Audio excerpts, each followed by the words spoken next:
Good morning students. आज हम दीवानों की क्या हस्ती जो आपकी बुक की कविता है, कक्षा 8वीं सीबीएसई बोर्ड में और ये हरियाणा बोर्ड के अंदर भी है।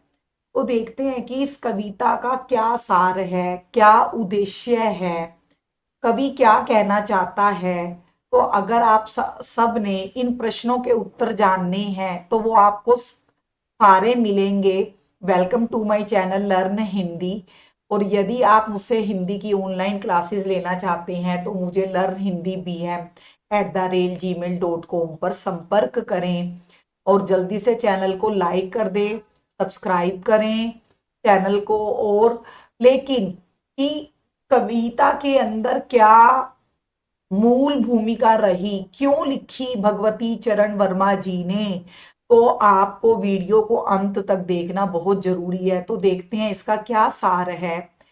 इसमें कवि ने एक मस्त मौला आदमी की विशेषताओं को बताया है, उसके स्वभाव को दिखाया है कि वो किस प्रकार से एक आदमी जो है वो मस्त मौला जो होता है वो बेफिक्र रहता है, उसको कोई चिंता नहीं होती।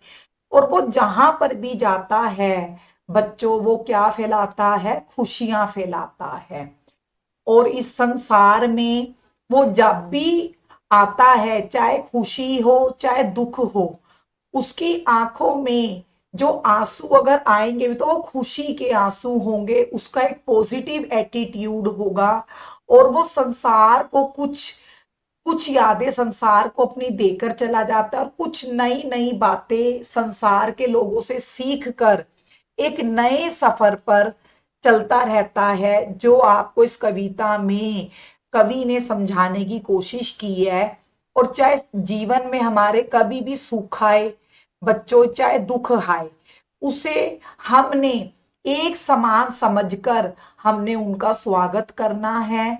और जो दीवाने होते हैं लोग, वो संसारिक नहीं होते, वो संसार के बंधनों से मुक्त रहते हैं, चाहे वो सुख हो दुख हो, पाप पुण्य, प्रेम मोह माया, इन लोभ ईर्ष्या द्वेष, इन सब बंधनों से वो मुक्त रहते हैं।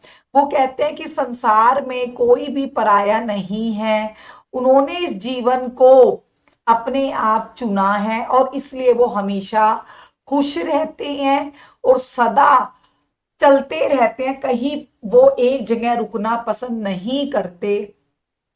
तो ये इस कविता का सार है, भूमिका भी आप कह सकते हो, इंट्रोडक्शन भी कह सकते हो। अगर आपने बच्चों ये बताया हुआ अच्छे से समझ लिया तो इन सब बातों को आप इस कविता के प्रश्न उत्तरों में भी लिख सकते हैं। प्रश्न उत्तर जब आप अटेंड करेंगे या जब आप इस कविता की व्याख्या करेंगे, जो मैं अगले भाग में आपको बताऊंगी सप्रसंग सहित व्याख्या, उसका आपको लिखने में बड़ा ही मदद मिलेगी। आपको लिखने में तो जरूर मुझे कमेंट बॉक्स में बताएं कि आपको ये कविता कैसी लगी, इसका सार कैसा लगा। और यदि आपके मन में कोई प्रश्न है तो वो जरूर पूछें।